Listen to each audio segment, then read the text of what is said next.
नमस्कार दोस्तों, अपने चैप्टर चल रहा था वेक्टर। अब ध्यान से सुनना, वेक्टर में क्या होता है क्या नहीं होता है। अपन बात कर ली वेक्टर में कि वेक्टर किसे बोलते हैं, स्केलर क्वांटिटी क्या होती है, वेक्टर क्वांटिटी क्या होती है, टाइप्स ऑफ वेक्टर अपन ने पढ़ लिया। अपन ने वेक्टर का एडिशन पढ़ लिया, वेक्टर का सब्ट्रैक्शन पढ़ लिया। अपन ने वेक्टर के अंदर ये भी पढ़ लिया कि अगर कोई भी दो पॉइंट है उनको ज्वाइन करने वाली लाइन है, उसको कोई तीसरा पॉइंट r डिवाइड करता है m रेशियो n में, तो वो इंटरनली डिवाइड करेगा तो उस पॉइंट का r पोजीशन वेक्टर क्या आएगा, उस पॉइंट का पोजीशन वेक्टर। अगर वो एक्सटर्नली डिवाइड करता है तो उसका पोजीशन वेक्टर क्या आएगा, वो मिड पॉइंट पर कट करता है तो उसके मिड पॉइंट का पोजीशन वेक्टर क्या आएगा। ये अपन बातें कर चुके थे।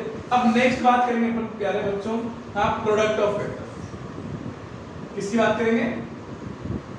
Product of vector. अगर मैं बात करता हूं प्रोडक्ट ऑफ वेक्टर की, तो वेक्टर का जो प्रोडक्ट है वो दो तरीके से किया जाता है। एक होता है स्केलर प्रोडक्ट। क्या होता है? Scalar product. और इसको अपन दूसरी भाषा में बोलते हैं डॉट प्रोडक्ट। क्या बोलते हैं? Dot product. क्या होता है स्केलर प्रोडक्ट, डॉट प्रोडक्ट? कि अगर कोई भी दो वेक्टर का प्रोडक्ट एक स्केलर क्वांटिटी आता है, तो क्या बोल रहा हूं मैं कि if product of two vector, if product of two vector is a scalar quantity, is a scalar quantity, then this product is known as, then this product is known as scalar product। scalar product क्या बोला मैंने, ध्यान से सुने कि अगर कोई भी दो प्रोडक्ट, दो वेक्टर है, उनका प्रोडक्ट एक स्केलर क्वांटिटी मिलता है, मतलब दो वेक्टर को मल्टीप्लाई करने पर क्या आता है हमारे पास, एक स्केलर क्वांटिटी आती है, तो ऐसा प्रोडक्ट क्या कहलाता है हमारे पास? डॉट प्रोडक्ट कहलाता है या स्केलर प्रोडक्ट कहलाता है। आई बात समझ में? ठीक है। दूसरी बात, इसको किसके द्वारा डिनोट किया जाता है? तो it is denoted by A vector dot B vector. इसके द्वारा डिनोट करते हैं A vector dot B vector. अब मेरे प्यारे बच्चों, A vector dot B vector क्या होता है? ए वेक्टर का डॉट प्रोडक्ट बी वेक्टर के साथ होता है, तो ये होता है magnitude of A vector, magnitude of B vector और cos थीटा। ये इसका फॉर्मूला क्या होगा मेरे बच्चों? Magnitude of A vector, magnitude of B vector, cos theta. Theta जो होता है एंगल होता है किसके बीच में? ए वेक्टर और बी वेक्टर के बीच में। थीटा क्या होगा? एंगल होगा किसके बीच में? ए वेक्टर और बी वेक्टर के बीच में। तो एंगल बिटवीन टू वेक्टर क्या होगा? थीटा होगा। आई बात समझ? तो अगर आपको दो वेक्टर का डॉट प्रोडक्ट निकालना है, ए वेक्टर का डॉट प्रोडक्ट निकालना है बी वेक्टर के साथ, तो क्या करोगे? मैग्नीट्यूड ए निकालोगे, मैग्नीट्यूड ऑफ बी निकालोगे और cos थीटा करोगे। ठीक है, एंगल वेक्टर। दूसरी चीज मैंने कहा यहां से मेरे प्यारे बच्चों cos थीटा बराबर क्या है, तो मैंने कहा इन दोनों को डिवाइड कर दो। तो इधर देखिए A vector dot B vector upon magnitude of A और मैग्नीट्यूड ऑफ बी। क्लियर? तो यहां से थीटा की वैल्यू क्या आ जाएगी? तो इस cos को इधर भेजूंगा तो क्या आएगा? cos इनवर्स बनकर इधर आएगा तो cos इनवर्स। और ये क्या आएगा? a vector dot b vector upon magnitude of a magnitude of b। ये क्या आ गया? दो वेक्टर के बीच के एंगल का फॉर्मूला। क्या आ गया? दो वेक्टर के बीच के एंगल का फॉर्मूला। ठीक है। तीसरी बात मैं यहां पे करता हूं मेरे बच्चों, जो केस के अंदर बात करेंगे, तीसरे में केस नंबर फर्स्ट ले लेते हैं। केस नंबर फर्स्ट क्या लिया कि सर हो सकता है थीटा की वैल्यू 0। क्या हो?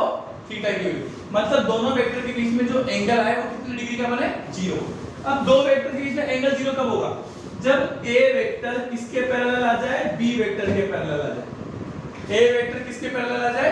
b वेक्टर के, मतलब दोनों वेक्टर आपस में पैरेलल हो जाए। अब दोनों वेक्टर पैरेलल हो जाएंगे तो देख एंगल कितना आ जाएगा? थीटा बराबर 0 degree.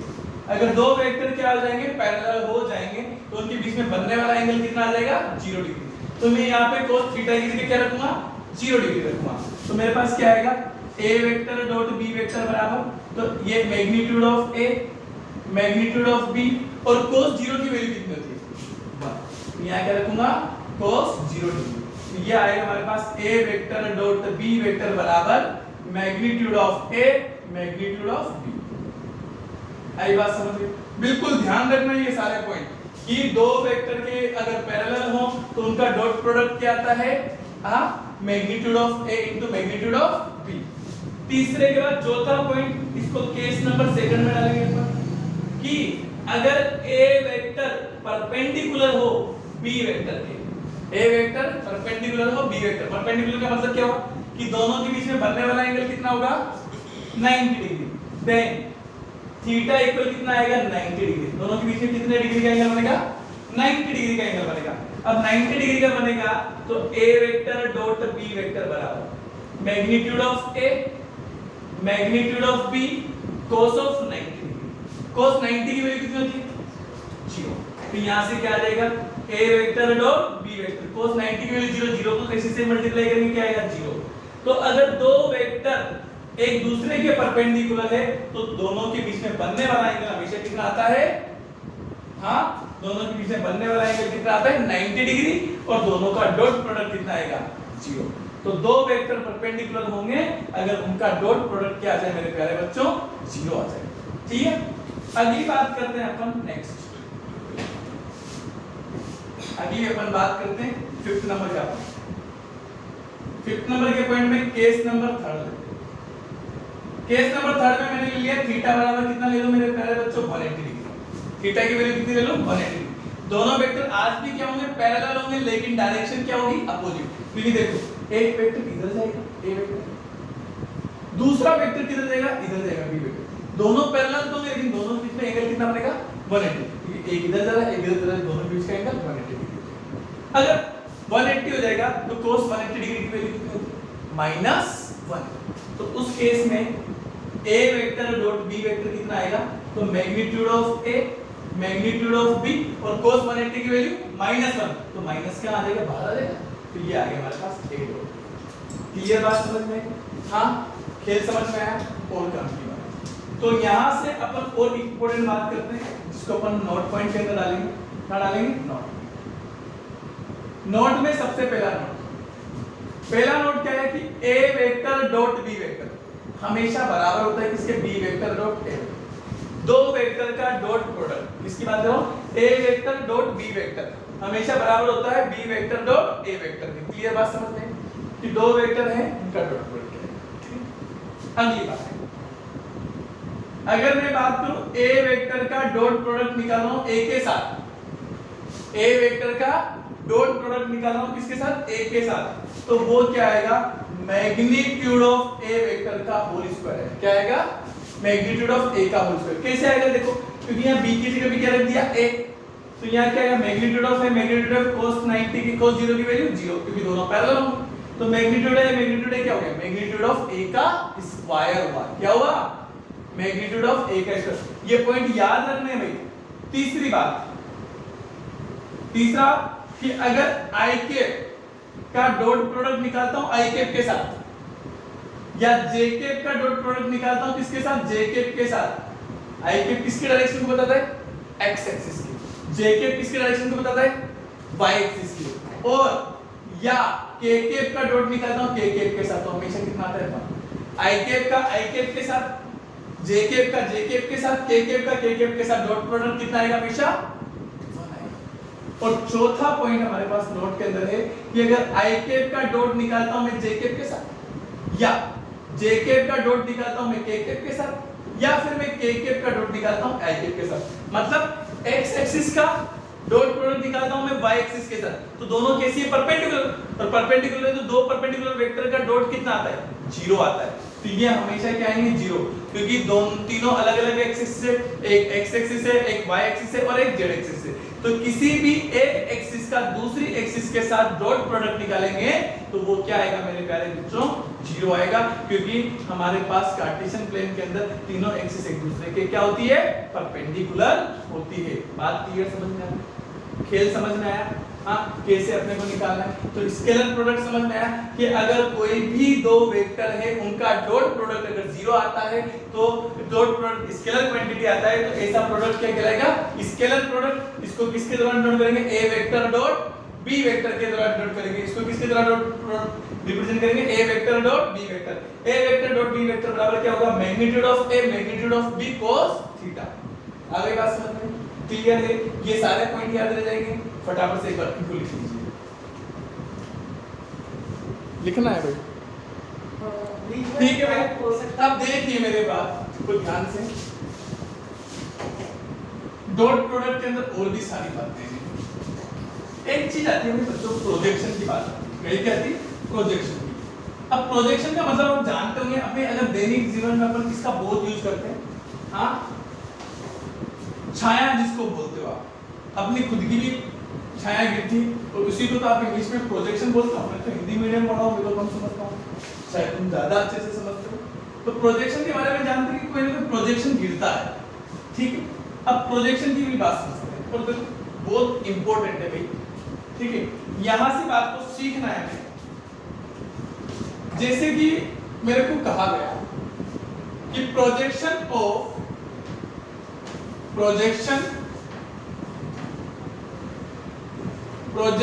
Of A vector on B vector. A vector का प्रोजेक्शन किसके ऊपर बी वेक्टर के ऊपर। तो देखो क्या होने वाला है। ये मैंने कहा यहां से मेरे पास कोई ए वेक्टर था मेरे प्यारे बच्चों जो ओ से ए तक कोई एक वेक्टर होता है ठीक। और एक कोई दूसरा वेक्टर मेरे पास अलग डायरेक्शन में हाँ जिसका नाम है बी वेक्टर ठीक है। और ये बी पॉइंट ठीक है। मैंने कहा मैं आपसे कहूं कि बी वेक्टर का ए वेक्टर पे प्रोजेक्शन क्या होगा या ए वेक्टर का प्रोजेक्शन क्या होगा बी वेक्टर पे। तो मैं पहले बी वेक्टर का प्रोजेक्शन बता रहा हूं ए वेक्टर पे। इसके ऊपर बी वेक्टर का प्रोजेक्शन ए वेक्टर के ऊपर क्या होगा। प्रोजेक्शन का मतलब क्या होगा छाया गिरेगी। तो मेरी बात सुनना भाई जैसे कि ये कोई वेक्टर है इसकी कोई ना कोई छाया इसके ऊपर गिरेगी नहीं गिरेगी हाँ इसके ऊपर देखो ये वेक्टर है ये कोई ना कोई छाया जाएगी नहीं जाएगी। तो उसकी कुछ ना कुछ लेंथ होगी मेरे प्यारे बच्चों क्या होगी लेंथ होगी। तो वो लेंथ क्या आएगी तो मैंने कहा यहां से डाला गया परपेंडिकुलर के बराबर हाँ यहां से डाला गया परपेंडिकुलर के बराबर। तो ये कहां तक आया OM तक आया। तो ये जो लेंथ है यही लेंथ है प्रोजेक्शन की। क्या है लेंथ ऑफ प्रोजेक्शन। क्या है ये लेंथ ऑफ प्रोजेक्शन। मैंने कहा दोनों वेक्टर के बीच में कोई ना कोई एंगल होगा वो होगा क्या थीटा। क्या होगा दोनों के बीच में एंगल होगा थीटा। तो मैंने कहा मुझे क्या निकालना है ये OM लेंथ निकालनी है। यही तो लेंथ निकालनी है कि OM की लेंथ कितनी आएगी OM कितना आने वाला है इसके बारे में मुझे पता लगाना है। अब मुझे OM के बारे में पता लगाना है तो मैंने कहा ये प्रोजेक्शन किसका गिर रहा है बी वेक्टर का। मतलब ये कोई एक लाइन है ये क्या है मेरे प्यारे बच्चों एक लाइन सेगमेंट है इसका प्रोजेक्शन क्या गिरेगा ए वेक्टर के ऊपर। तो वो किस लेंथ का होगा OM लेंथ का होगा। किस लेंथ का होगा OM लेंथ का। तो मैंने कहा इस ये भी तो कोई ना कोई लेंथ होगी और इसकी लेंथ को कौन बताता है सर मैग्नीट्यूड ऑफ बी। किसी भी वेक्टर की लेंथ को कौन बताता है उस वेक्टर का मैग्नीट्यूड बताता है। कौन बताता है उस वेक्टर का मैग्नीट्यूड। किसी भी वेक्टर की लेंथ को कौन बताएगा जो वेक्टर दे रखा है उसके लाइन सेगमेंट की जो लेंथ बताएगा वो कौन बताएगा उसका मैग्नीट्यूड बताएगा। तो मैंने कहा मैग्नीट्यूड कितना आ गया हमारे पास b।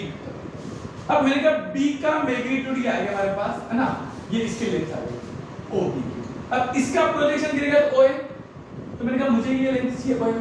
तो ये मेरे लिए क्या मेरे प्यारे बच्चों बेस और ये क्या है मेरे लिए हाइपोटेन्यूज। बेस और हाइपोटेन्यूज में रिलेशन कौन आता है तो cos थीटा। तो अपन जानते हैं क्या we know that cos theta बराबर बेस अपॉन हाइपोटेन्यूज। बेस कितना है OM है एंड हाइपोटेन्यूज कितनी मेरे प्यारे बच्चों वो है हमारे पास मैग्नीट्यूड ऑफ ए वेक्टर। कितना है मैग्नीट्यूड ऑफ ए। हां मेरे को क्या चाहिए OM चाहिए। OM चाहिए तो क्या आएगा magnitude of b cos theta. अब अभी अपन ने एक फार्मूला दिया था मेरे प्यारे बच्चों cos थीटा की वैल्यू क्या आई याद होगा a vector dot b vector upon magnitude of a and magnitude of b।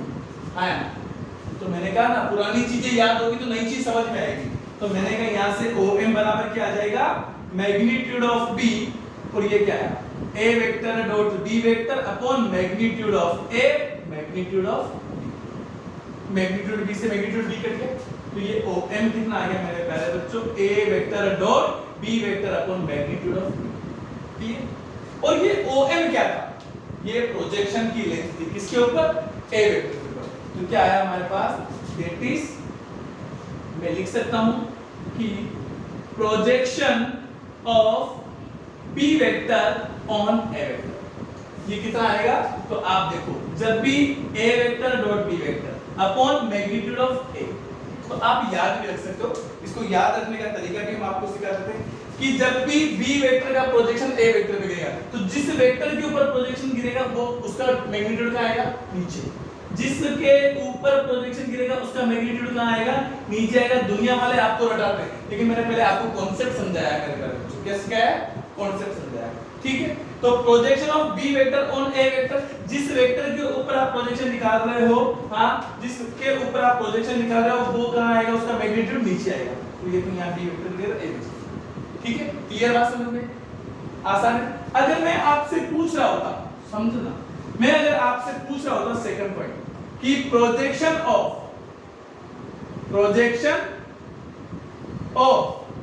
A vector on B vector, इस बार प्रोजेक्शन किसके ऊपर गिर रहा है, B वेक्टर के ऊपर। तो फॉर्मूला तो वही होता कि होता A vector dot B vector, क्या आता, A vector dot B vector, जिसके ऊपर गिर रहा है उसका मैग्नीट्यूड नीचे, जिसके ऊपर गिर रहा है उसका मैग्नीट्यूड नीचे। तो ये हमारे पास क्या आया था, projection of A vector on B vector. अच्छा, तीसरी बात को सुनना, एक और बात पूछता है कि अगर मेरे से कहा जाए projection of B vector in direction of A vector, किसकी डायरेक्शन में, B A वेक्टर की डायरेक्शन। अब किसी भी वेक्टर की डायरेक्शन को कौन बताता है, याद है आपको, A के, उस वेक्टर का यूनिट वेक्टर। किसी भी वेक्टर की डायरेक्शन को कौन बताएगा, उस वेक्टर का यूनिट वेक्टर। तो मेरे से क्या पूछा कि projection of B vector in direction of, direction की बात कर रही, मतलब वो क्या बन गया, वेक्टर बन गया। क्या बन गया, वेक्टर। तो अगर आपसे ऐसी बात बोली जाए कि projection of B vector in direction of A vector, अंतर कितना सा है मेरे प्यारे बच्चों, देखो B वेक्टर का प्रोजेक्शन किसकी डायरेक्शन में, A वेक्टर की डायरेक्शन में, जबकि यहां क्या था, projection of B vector on A vector, वो A वेक्टर पे प्रोजेक्शन था और ये किसकी डायरेक्शन में, A वेक्टर की में। तो मैंने कहा प्रोजेक्शन की लेंथ तो कितनी आएगी, A vector dot B vector upon A vector पे निकालो उससे मैग्नीट्यूड ऑफ A, और डायरेक्शन क्या बताएगा, A के, तो मल्टीप्लाई A के से कर दो भाई, जिसकी डायरेक्शन में किया है आप, तो उस प्रोजेक्शन की लेंथ को किससे मल्टीप्लाई कर दो, उस डायरेक्शन से मल्टीप्लाई कर दो जिस डायरेक्शन में आप प्रोजेक्शन निकाल रहे हो। आई बात समझ में, हां तो वो कितना आ गया, A के पाई। अब A के पाई है तो बस इसको A के से जोड़ कर दूं। अगला अगर मैं आपसे उल्टा कहता इसका, मैं कहता आपसे कि projection of A vector in direction of B vector, मैं कहता projection of A vector in direction of B vector, किसकी डायरेक्शन में, B की डायरेक्शन में। B की डायरेक्शन में तो इस बार किससे मल्टीप्लाई करेंगे, B कैप से। पहले किसकी डायरेक्शन में था, A कैप था, तो A कैप से। लेकिन जिसके डायरेक्शन में है उसी के ऊपर प्रोजेक्शन गिरेगा, तो जिसके ऊपर प्रोजेक्शन गिरता है उसको क्या लिखेंगे, A vector dot B vector upon magnitude of B, क्योंकि प्रोजेक्शन किसके ऊपर गिरा, B वेक्टर के ऊपर, तो इसलिए मैग्नीट्यूड B का आया नीचे, और डायरेक्शन भी क्या है, B की, तो B के आगे। क्लियर बात समझ में आ गई, क्लियर समझ में आया, वापस से समझो। मैंने क्या बोला कि अगर मैं A वेक्टर का प्रोजेक्शन निकालता हूं किसके ऊपर, B वेक्टर का प्रोजेक्शन निकालता हूं किसके ऊपर, A वेक्टर के ऊपर, तो B का प्रोजेक्शन A के ऊपर क्या आएगा, A vector dot B vector किसके ऊपर निकाल रहे हैं, A पर, तो मैग्नीट्यूड ऑफ A से divide. Upon projection of A vector निकाल रहे हैं B वेक्टर के ऊपर, तो क्या आएगा, A vector dot B vector किसके ऊपर निकाला, B पर, तो ऑन B पे निकाला, मतलब मैग्नीट्यूड ऑफ B डिवाइड। मेरे से कहा गया projection of B vector in direction of A vector, किसकी डायरेक्शन में, A वेक्टर की डायरेक्शन, तो A वेक्टर की डायरेक्शन क्या आएगी, A के, तो पहले B वेक्टर का प्रोजेक्शन A वेक्टर में बताओ क्या आएगा, तो A dot B upon magnitude of A into A के, उससे मल्टीप्लाई कर दो। सेम A वेक्टर का प्रोजेक्शन अगर B वेक्टर की डायरेक्शन में निकालेंगे तो क्या आएगा, A dot B upon magnitude of B dot magnitude B के, B की डायरेक्शन। क्लियर है, समझ में आया।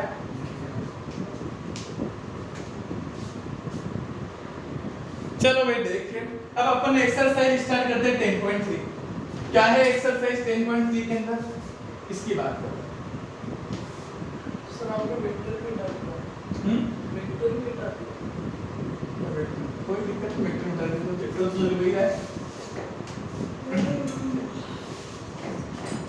तो रिलेटिव वीडियो नहीं बन रही बहुत दिनों से यार, और बच्चे परेशान हो। सर एक्सरसाइज पे है क्या हमारा? हाँ कितने क्वेश्चन है? मार्क्स मिला। अरे सर आज ही तो मैं था। हाँ अरे सर एक्सरसाइज 10.3 पहला क्वेश्चन देखिए, find the angle between to vector. क्या निकालना है? दो वेक्टर के बीच का एंगल क्या निकालना है? वापस सुनेंगे।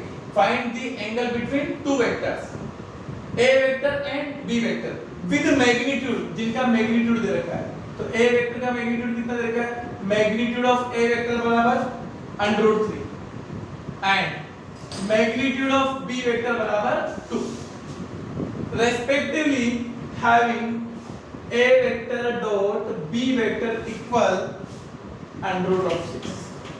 आप क्वेश्चन को ध्यान से पढ़िए, यहाँ पे कोई बड़ी बात नहीं है, एक क्वेश्चन को ध्यान से पढ़ना है। आपको क्या बोला है कि find the angle between to vector a vector and b vector with magnitude, जिनका मैग्नीट्यूड क्या है? √3 एंड 2, ठीक, and a vector dot b vector बराबर √6।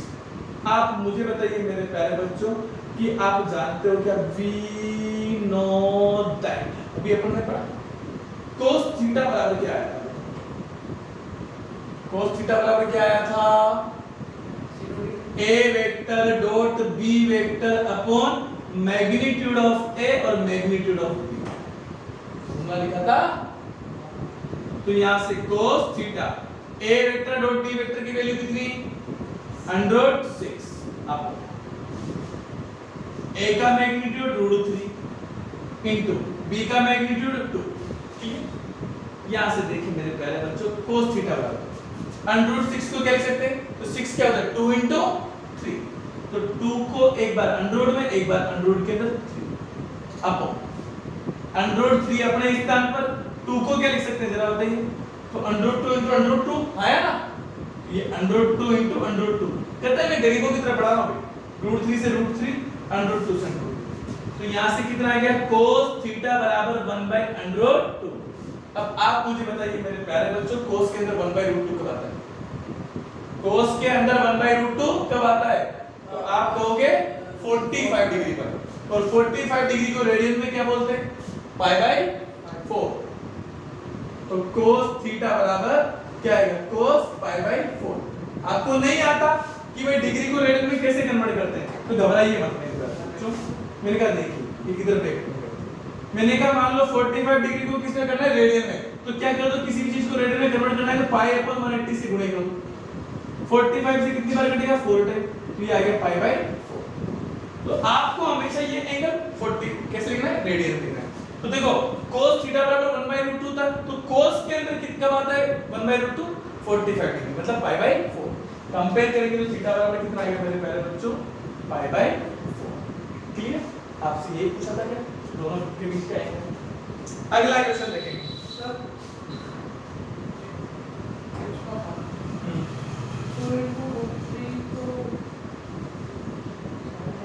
हां 2 × √3 √6 बराबर क्या होता है मेरे प्यारे बच्चों? तो इसको लिखते हैं √2 × √6, ठीक। तो ये देखो 2 × 3 कितना है? 6। मैंने 11 10 तभी तक का वैसे रेडियस को बाहर लिख देते हैं ना। नहीं वो बेटा तब लिखते हैं जब यहाँ पे ऐसा होता है, जब ऐसा होता है जैसे यहाँ पे √, के अंदर 4 होता है, 4 होता है तो 4 का √, तो कितना आता है? 2 आता है। नहीं वो गलत सिखाया, किसने सिखाया आपको कि √6 है हां, √6 को आप 2 √3 लिखते हो तो ये गलत है। नहीं, इसका मतलब क्या हुआ? समझो आप मेरी बात को, कि अगर मान लो इस 2 को मैं √, में भेजता तो ये क्या होता? 4 होता, और ये √3। अब ये भी पावर 1/2, ये भी पावर 1/2, तो पूरा होल √, पावर सेम होती तो बेस मल्टीप्लाई 4 × 3, तो ये कितना आता? 2 बनेगा। क्या √2 बनेगा? नहीं बनेगा, ठीक है। तो इसको क्या लिखते हैं? हां 2 × 3 लिखते हैं 6 को, ऐसा लिखते हैं। इसके ऊपर भी √, इसके ऊपर भी √2 और √3, अगला क्वेश्चन, कोई बात नहीं, आपको जो जो भी छोटी छोटी चीजें समझ में नहीं आए बता दिया करें। अगला question, find the angle between vector. तो दो वेक्टर दे रखे हैं, फिर क्या निकालना है? अब इस बार वेक्टर क्या दे रखा है? ए वेक्टर दे रखा है। क्या दे रखा है? आई के माइनस ऑफ 2j के प्लस का के, एंड बी वेक्टर बराबर क्या दे रखा है मेरे प्यारे बच्चों? 3i के माइनस ऑफ 2j के प्लस का के। ठीक है, ये दो। अब मुझे क्या निकालना है? इन दोनों के बीच का एंगल। क्या निकालना है? एंगल। तो मैंने अभी निकालना सिखाया कि सिखाया आपको एंगल कि कैसे निकालना सिखाते? We know that cos theta वाले फॉर्मूले से। तो cos थीटा बराबर क्या होता है? बोलो, बोलेंगे cos थीटा बराबर a vector dot b vector upon magnitude of a magnitude of b। जितनी बार बोलेंगे उतना जल्दी याद होगा। यहां से cos थीटा बराबर a वेक्टर क्या है मेरे प्यारे बच्चों? i के माइनस 2j के प्लस का के मल्टीप्लाई 3i के माइनस ऑफ 2j के प्लस का के अपॉन a का मैग्नीट्यूड कैसे निकालेंगे बोलो? तो अंडर रूट ऑफ, बोलो, 1 का स्क्वायर प्लस माइनस 2 का स्क्वायर प्लस 1 का स्क्वायर। ठीक है, b का कैसे निकालेंगे? 3 का स्क्वायर प्लस माइनस 2 का स्क्वायर प्लस 1 का स्क्वायर। ठीक है, अगर मैंने कोई नोट पेपर में अंडर रूट लिए जैसा आपने लिखा है ऐसा ना लिख के डायरेक्ट लिख दिया तो गलत, उसका काट दो। बिल्कुल जीरो दे देगा। शॉर्ट आपको तरीका पूरा फॉलो करना है, कभी भी याद रखना। बोर्ड का रूल है कि आप जब तक पूरा तरीका फॉलो नहीं करेंगे तब तक कुछ नहीं होगा। तो अभी जो टर्म वन होगा उसमें कैसे उसकी बात करेंगे, वो ऑब्जेक्टिव। ठीक है, उसमें कैसे करेंगे? वो ऑब्जेक्टिव का ऑब्जेक्टिव बिटना आपकी मर्जी है, जैसे ऑप्शन लगाना आपको। ठीक है भाई, तो cos थीटा बराबर, अब देखो इसको इससे मल्टीप्लाई करना है। तो आपको तरीका सिखाता हूं कैसे मल्टीप्लाई करना है। आपको i कैप को i कैप वाले से करना है। तो देखो i कैप को i कैप से करेंगे तो कितना आएगा? 3 i cap dot i cap, i cap dot i cap कितना होता है? लिखने की आवश्यकता नहीं, प्लस। अब -2 को -2 से करेंगे कितना आएगा? प्लस का 4 और k को k से, तो 1 को 1 है, तो 1 को 1 से करेंगे कितना आएगा? क्योंकि k के का कोएफिशिएंट कंपोनेंट क्या है? 1, यहां पे भी 1। अब अंडर रूट ये कितना है? 1 plus 4 plus 1 under root 6 plus ये कितना? 9 1 10 10 और 4 40। क्लियर? यहां से देखिए cos थीटा बराबर कितना आ जाएगा? 8 अपॉन अंडर रूट 84। है ना? ये आएगा, देख लीजिए आराम से, कोई जल्दीबाजी नहीं है, बिल्कुल तसल्ली के साथ। अब देखो 84 को क्या लिख सकते हैं मेरे प्यारे बच्चों? तो cos थीटा बराबर 8 अपॉन 84 को मैं लिख सकता हूं 4 इंटू 21 है। अब 4 का रूट तो निकलता है लेकिन 21 का नहीं निकलता। तो cos थीटा बराबर 8 अपॉन 2 अंडर रूट ऑफ 21, 2 से कटेगा कितना? 4 है। तो यहां से cos थीटा बराबर क्या आ जाएगा मेरे प्यारे बच्चों? 4 बाय अंडर रूट ऑफ 21। लेकिन आपको किसकी वैल्यू चाहिए? cos थीटा की चाहिए क्या? ना, आपको क्या चाहिए बेटा? थीटा। थीटा चाहिए तो इस cos को लाभ पर किधर भेज दो, क्योंकि cos के अंदर कोई वैल्यू 4/21 नहीं होती, √21 होती है क्या? जब नहीं होती तो फिर cos को इधर भेज देते हैं और इसको क्या लिख देते हैं? cos inverse 4/√21। ये आपका आंसर हो जाएगा। क्लियर है? परेशानी नहीं, लिखिए आप एक बार। ठीक है, बाकी अपन नेक्स्ट क्लास में करेंगे और आपको नेक्स्ट क्लास में आने से पहले सारे एग्जांपल करके लेके आने। एक्सरसाइज जो 10.3 है इसके पहले के सारे एग्जांपल करके लेके आए। कोई भी परेशानी आती है आप मेरे से पूछिए। बाकी हंसते रहिए, मुस्कुराते रहिए, देखते रहिए मैथमेटिक्स का show. Okay, then next video.